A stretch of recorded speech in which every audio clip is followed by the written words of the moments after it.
الحمد لله رب العالمين والعاقبة للمتقين والصلاة والسلام على سيد الأنبياء والمرسلين وعلى آله الطيبين الطاهرين وأصحابه المكرمين المعظمين، أما بعد، فأعوذ بالله من الشيطان الرجيم. بسم الله الرحمن الرحيم. أنتم الأعلون إن كنتم مؤمنين.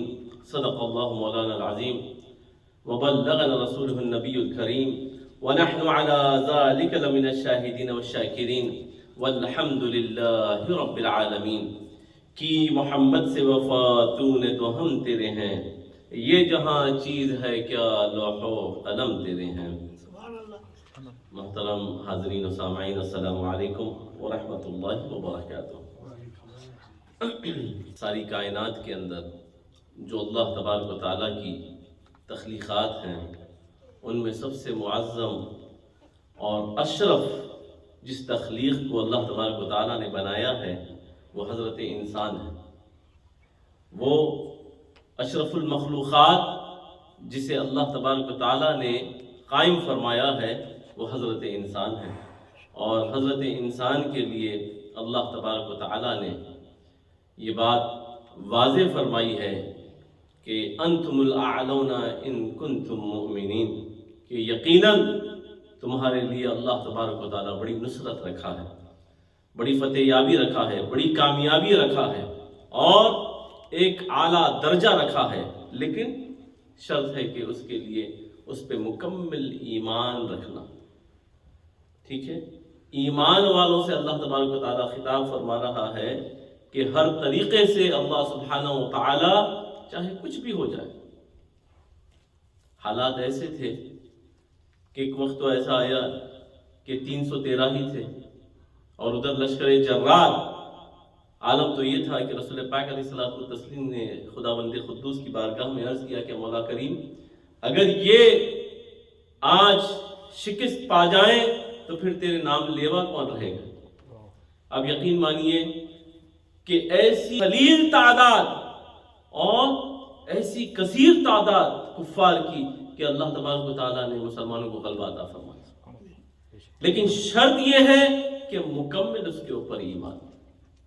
اور پھر اللہ تبارک و تعالیٰ وعدہ فرماتا ہے کہ یقیناً تمہارے لیے کامیابی ہے، تمہارے لیے نصرت ہے، تمہارے لیے ہائی سٹیٹس ہے. انتم الاعلون، کس کے لیے؟ مومنین کے لیے، جو ایمان اس پر لا چکے ہیں اللہ تبارک و تعالیٰ کی ذات پر. عزیز آج محترم، وقت کی بھی تنگی ہے. میں پہلے تو معذرت خواہ بھی ہوں، چونکہ حیدرآباد کا ابھی طے ہوا ہے، ایک آدھا گھنٹہ پہلے منڈے کے دن انشاءاللہ تعالی وہاں جمعرات کی جو تقریب ہے، جلسہ ہے، اس میں حاضری. پھر انشاءاللہ فالوئنگ ویک انشاءاللہ حاضری رہے گی. اور آئندہ جمعہ انشاءاللہ تعالی ہمارے حضرت محترم محب علی قادری صاحب جو ہے بیان بھی کریں گے، خطبہ بھی ارشاد فرمائیں گے، اور نماز بھی جو ہے لیڈ آپ ہی کریں گے. اور انشاءاللہ اس کے بعد والا جمعہ اللہ نے چاہا تو میں بھی حاضر رہوں گا آپ کے ساتھ. بڑے صاحب بھی فوری تقریب کے بعد عمرے کے لیے نکلیں گے فیملی کے ساتھ، اور پھر انشاءاللہ پہنچ جائیں گے. شاید وہ جمعہ ہفتے تک پہنچیں گے. اور راستے میں وہ اصل میں علامہ عبید اللہ خان اعظمی صاحب جو کہ ہمارے مہمان ہیں اور 3 ٹائمز ممبر آف پارلیمنٹ بھی رہے، خطیب الہند ہے، بہت بڑی شخصیت ہے، ہندوستان کے بہت بڑے مسلم اسکالر ہیں، اور مفتی خلیل احمد صاحب وغیرہ. تو سب کے انتظامات میں ذرا معذرت چاہتا ہوں، آنے میں تاخیر ہوئی. بہرحال درود پاک کا نذرانہ پیش کریں. اللہم صلی علی سیدنا مولانا محمد وعلی آل سیدنا مولانا محمد وبارک وسلم. تو اللہ تبارک و تعالیٰ یہ ارشاد فرماتا ہے اور خوشخبری دیتا ہے کہ مسلمانوں کے لیے، مومنین کے لیے، کہ آپ کے لیے اللہ تبارک و تعالیٰ نے ہائی سٹیٹس عطا فرمایا ہے. اور اللہ تبارک و تعالیٰ یہ باضابطہ طور پہ ارشاد فرماتا ہے کہ ان کے بڑے بڑے شہریں یا ان کے بڑے بڑے معاملات یا ان کی کامیابیوں کو دیکھ کے یہ نہ سمجھو کہ اللہ ان سے راضی ہے. اللہ تبارک و تعالیٰ تو سب کا کریٹر ہے، سب کو پیدا کرنے والا ہے.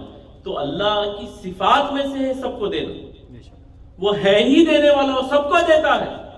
لیکن جو ایمان والے ہیں، یعنی جنہوں نے جنگ کی شک کے ساتھ اور اندیکھے اس پر ایمان لایا، جس نے اپنے نفس سے جہاد کیا، جس نے شہوات سے جہاد کیا، اللہ تبارک و تعالیٰ ان کے لیے خوشخبریاں دیتا ہے۔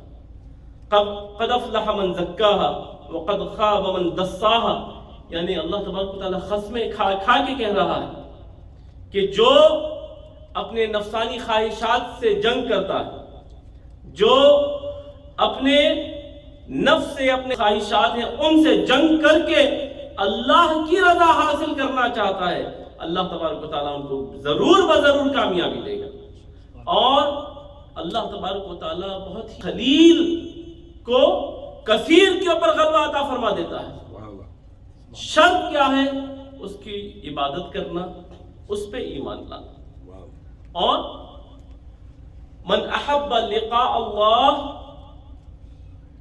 احب اللہ لقاؤہ، کہ جو اللہ تبارک و تعالیٰ سے ملاقات کا متمنی ہے، جو اس کے دیدار کے لیے تڑپتا ہے، جو اس کی قربت کے لیے تڑپتا ہے، جو اس کی رضا کے لیے تڑپتا ہے، اللہ بھی اس خواہش سے محبت کرتا ہے کہ جو ایمان والا مومن خدا کے دیدار کے لیے تڑپ رہا ہے، خدا کی دیدار سے محبت رکھتا ہے، اللہ تبارک و تعالیٰ بھی اس سے محبت رکھتا ہے۔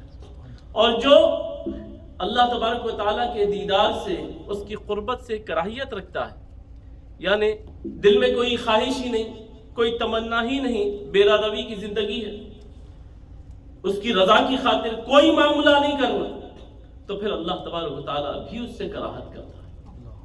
عزیزان محترم، دین کا نام صرف نماز نہیں ہے، نماز دین کا ایک حصہ ہے، لیکن دین ایک پورا لیونگ سسٹم ہے کہ جس کے اندر تمام معاملات آتے ہیں، آداب کے، اخلاق کے، معمولات کے، عبادت کے، تمام معاملات دین کے اندر ہیں۔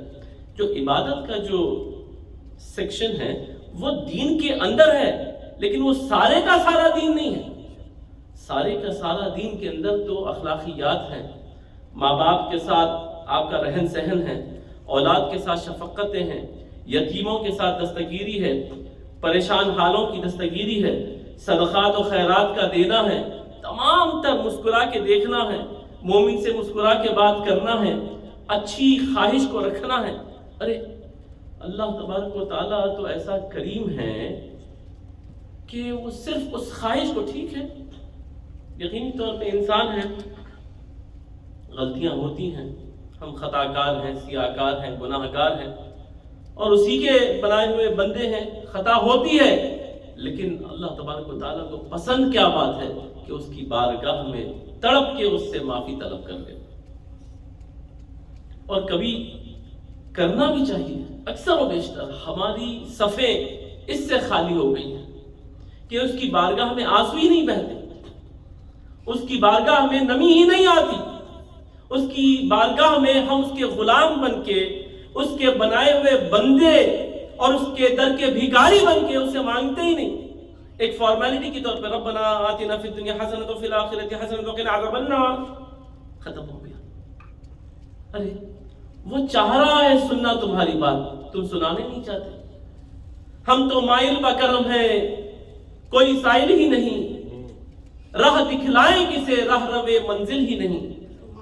ارے اللہ تبارک و تعالیٰ تو مائل بکرم ہے، وہ کرم فرمانا چاہتا ہے، وہ ہے ہی کریم، وہ ہے ہی رحیم، رحمت فرمانا چاہتا ہے، رحمت فرماتا ہے، لیکن کوئی سائل ہی نہیں، کوئی سوال کرنے والا ہی نہیں، راہ دکھلائیں کسے راہ روے منزل ہی نہیں۔ تو معلوم یہ ہوا کہ خدا کی رضامندی کی خاطر اس کی بارگاہ میں آہوزاری کرنا، اس کی توجہات کو اپنی طرف مبذول کرنے کا بہترین طریقہ کار ہے، اس کی رحمت کو اپنی طرف متوجہ کرنے کا بہترین طریقہ کار ہے۔ اور ایک اچھی خواہش جو احساس ہے، اور آپ یقین مانیے جو ایمان ہے آپ کے اندر، وہ تڑپتا ہے، جیسا مچھلی پانی کے باہر تڑپتی ہے، ویسا ایمان تڑپتا ہے اللہ کے دیدار کے لیے۔ جو آپ کا ایمان ہے وہ اپنے رب کے دیدار کے لیے تڑپتا ہے، لیکن اس کے اندر اس کے سکون کا کوئی سامان آپ نہیں کرتے۔ ہم اپنے سکون کے لیے سوڈا پی لیتے ہیں کہ تھوڑا سا سکون حاصل ہو جائے. ہم اپنے سکون کے لیے تھوڑی سی چائے پی لیتے ہیں تاکہ تھوڑی سی چائے پی لیں. لیکن جو ہمارا ایمان جو اندر تڑپ رہا ہے، مچل رہا ہے خدا کی عبادت کے لیے، خدا کی رضا کی خاطر، اس کے سکون کا کوئی سامان نہیں کیا جا رہا، اس لیے پریشان ہے. اور ٹھیک ہے، اسٹریٹجیز اپنی جگہ ہیں، یقینی طور پہ گراؤنڈ اسٹریٹجیز اپنی جگہ ہیں، ٹھیک ہے، یہ سارے معاملات ہیں، لیکن یہ خدا کو تو پہلے راضی کر لو، اس کے بعد دیکھو انتم الاعلون ان کنتم مؤمنین کہ اللہ تبارک و تعالیٰ تم کو ہائی اسٹیٹس عطا فرمائیں گے. اور فکر نہ کرنا یہ وقتیہ ہے. اللہ تبارک و تعالیٰ خود قرآن مجید میں ارشاد فرماتا ہے کہ میں ایسی خلافتیں تم کو پھر عطا کروں گا دنیا کی اور زمین کی کہ پھر تم دیکھتے رہ جاؤ. اور تمہارے ساتھ کوئی خاص معاملہ نہیں، بلکہ پچھلی امتوں میں بھی میں نے ایسے ہی کیا ہے. میں نے زمین کے اوپر ان کو خلافتیں عطا کر دی، لیکن اس کے لیے ایمان تقاضا ہے، اس کی عبادت تقاضا ہے. اور پھر رسول پاک علیہ الصلوۃ والتسلیم سے محبت عین ایمان ہے کہ رسول پاک علیہ الصلوۃ والتسلیم سے جتنی محبت گہری ہوتے جائے گی اللہ تبارک و تعالیٰ کے دربار میں اتنے تم قریب ہوتے جاؤ گے. عزیزان محترم، ضرورت اس بات کی ہے کہ ہم ہر چیز سے تو محبت کرتے ہیں، ہر شے سے محبت کرتے ہیں، ٹھیک ہے. اکثر و بیشتر آپ نے یقینی طور پہ خانقاہ شریف میں یہاں بھی باتیں سنی ہیں والدین کے حوالے سے، والدین کی محبت کے حوالے سے، والد کے محبت کے حوالے سے، والد کے ادب کے حوالے سے، اور ہونا بھی چاہیے. اور آج وقت کا تقاضا بھی ہے، جو حالات جو ہم دیکھ رہے ہیں. لیکن آپ یہ اندازہ لگائیے کہ جس باپ نے ہم کو پیدا کیا وہ ہمارے کلیجے کی ٹھنڈک ہے، اور اس پہ بہت کلام کرتے رہتے ہیں، ہم لوگ ہی کرتے ہیں، بڑے صاحب بھی کرتے ہیں، میں بھی کرتے رہتا ہوں، اور ضرورت بھی ہے، تقاضا بھی ہے، حالات بھی ایسے ہو رہے ہیں. لیکن وہ جو 70 ماؤں کی محبت رکھنے والا پروردگار ہے، جو تمہارے باپ کو بھی پیدا کرنے والا ہے، جو ان کا بھی خالق ہے، اس سے کیسی محبت ہونی چاہیے، اس سے کیسی قربت ہونی چاہیے، اس سے کیسی بے لوث محبت اور چاہت ہونی چاہیے. ٹھیک ہے، مانگنا بھی اسی سے ہے، لیکن کیا صرف مانگنا ہی ہے؟ کیا اس کی رضا کی خاطر، اس کی خوشنودی کی خاطر اس کو یہ احساس دلایا جائے کہ مولا صحیح ہے، میں خطا کار ہوں، کبھی اکیلے میں تنہائی میں کوئی نہیں دیکھ رہا، صرف آپ ہیں اور آپ کے جذبات ہیں اور آپ کا رب ہے جو آپ کو دیکھ رہا ہے. مولا کریم میں بڑا خطا کار، لوگ مجھے یہ سمجھتے ہیں، لوگ مجھے ایسا سمجھتے ہیں، لوگ مجھے ویسا سمجھتے ہیں، لوگ مجھے اچھا سمجھتے ہیں، لیکن تو جانتا ہے کہ میرے دل میں کیا بات ہے، تو جانتا ہے میں کتنا اچھا ہوں، میں بڑے اچھے کپڑے پہنتا ہوں، میں بڑے اچھے ملبوسات پہنتا ہوں، میں بہت عمدہ ایکسیسریز اپنے ساتھ لگائے بیٹھے ہوں، لیکن تو جانتا ہے میں اندر سے کتنا ننگا ہوں. میں پھٹے کپڑے پرانے کپڑوں میں ہوں، میرے پھٹے ہوئے جوتے ہیں، لیکن تو جانتا ہے میں اندر سے کتنا مضبوط ہوں. تو ہی جاننے والا ہے، تو عالم الغیب ہے. اس کی بارگاہ میں روئے، اس کی بارگاہ میں آہوزاری کرے کہ مولا تو جانتا ہے کہ میرے دل کے اندر کیا جذبات ہیں، مجھ سے غلطی ہو گئی، میں مگر نادم ہوں، مجھے احساس ہے کہ میں نے بدتمیزی کی ہے، لیکن مجھے احساس ہے یا اللہ مجھ سے خطا ہو گئی ہے، لیکن مجھے اس بات کا احساس ہے کہ مجھ سے یہ خطا ہوئی. رب کو سنائیں، رب سے باتیں کریں، پھر دیکھیں انتم الاعلون ان کنتم مؤمنین کہ اللہ تبارک و تعالیٰ تم کو کس مقام پہ پہنچائے گا. عزیزان محترم، ارے پروردگار ہمارا رب ذوالجلال تو وہ ہے کہ جو ایک اچھے احساس کے بدلے کتے کو پانی پلانے کے بدلے اس کو جنت عطا فرما دے. ایک اچھا جذبہ، ایک اچھا احساس کہ پیاسے کتے کو پانی پلایا گیا، تمام گناہوں کو معاف کر کے اس کو جنت میں داخلہ عطا فرما دیتا ہے. ارے آپ اس کو وہ اچھا احساس ظاہر تو کریں، بتلائیں تو صحیح. اور اللہ تبارک و تعالیٰ خود ارشاد فرماتا ہے نحن اقرب الیہ من حبل الورید کہ میں تمہاری شہرت کے قریب ہوں. سب جانتا ہے، لیکن پھر بھی آپ سنائیں اس کو. وہ آپ کی سننے کے لیے وہ بیٹھا ہے اپنی شان کے مطابق، وہ سن رہا ہے، سننا چاہتا ہے، لیکن آپ توجہ ہی نہیں کر پا رہے، توجہ ہی نہیں کرنا چاہتے. عزیزان محترم، اس کے اوپر زور دینے کی ضرورت ہے کہ اللہ تبارک و تعالیٰ کی قربت، اس کی رضامندی اور اس کے دیدار کے لیے ہم میں وہ تڑپ ہونی چاہیے، وہ تڑپ پیدا ہونی چاہیے. ہماری اولادوں کے اندر اس بات کو پیوست کرنے کی ضرورت ہے کہ اللہ تبارک و تعالیٰ کے ساتھ گفتگو کی جائے. یقیناً نماز ایک بہترین طریقہ ہے اس سے گفتگو کا، یقیناً قرآن ایک بہترین طریقہ ہے گفتگو کا، اور ساتھ ہی ساتھ اپنا دل بھی تو اس کی بارگاہ میں پیش کریں، سنائیں اس کے سامنے، اور اس کو یہ احساس دلائیں کہ مولا کریم اگر مجھ سے غلطی ہو بھی گئی ہے تو میں نادم ہوں، میں آئندہ کوشش کروں گا کہ ایسے نہ کروں، اور تو میری حفاظت فرما، تو مجھے اپنے پروٹیکشن میں لے لو. اور تو نے فرمایا ہے تحبون اللہ فاتبعونی یحببکم اللہ، یا اللہ تو نے فرمایا ہے کہ اے حبیب اگر بندگان خدا میری قربت چاہتے ہیں، میرے دیدار کے لیے تڑپ رہے ہیں، مچل رہے ہیں، تو ان کو چاہیے یہ کہ وہ آپ کی خدمت تک پہنچ جائیں، وہ آپ کی پیروی کریں، وہ آپ کی اتباع کریں، آپ سے محبت کریں. تو پھر اللہ تبارک و تعالیٰ ان کو ریوارڈ یہ دے گا کہ اللہ تبارک و تعالیٰ ان کو اپنے قریب کر دے گا. تو خدا تک پہنچنے کا سب سے بہترین راستہ رسول پاک کی محبت ہے. رسول پاک علیہ الصلوۃ والتسلیم کی محبت اپنے سینوں میں پیوست کرنے کی ضرورت ہے، بے پناہ محبت. اور پھر محبت کے بعد تقاضا اور محبت کا یہ ڈیمانڈ ہے کہ جس آقا سے، جس ماسٹر سے محبت کی جائے اس کی بات بھی مانی جائے، اس کی ہر بات مانی جائے. اور مومن کا یہ طریقہ ہونا چاہیے، مسلمان کا یہ طریقہ ہونا چاہیے. انسان سے غلطی ہوتی ہے، کبھی ہٹ دھرمی پہ بھی وہ ریجڈ ہو جاتا ہے، لیکن اگر کوئی اللہ کا بندہ اس سے کہتا ہے کہ یہ بات رسول پاک کی حدیث سے خلاف جا رہی ہے، یا اللہ اس کے رسول کو تمہارا یہ عمل ناراض کر رہا ہے، اس کو اسی وقت ان کی رضا کی خاطر اس معاملے کو چھوڑ دینا چاہیے. تب اللہ تبارک و تعالیٰ رحمت کے دروازے کھولے گا.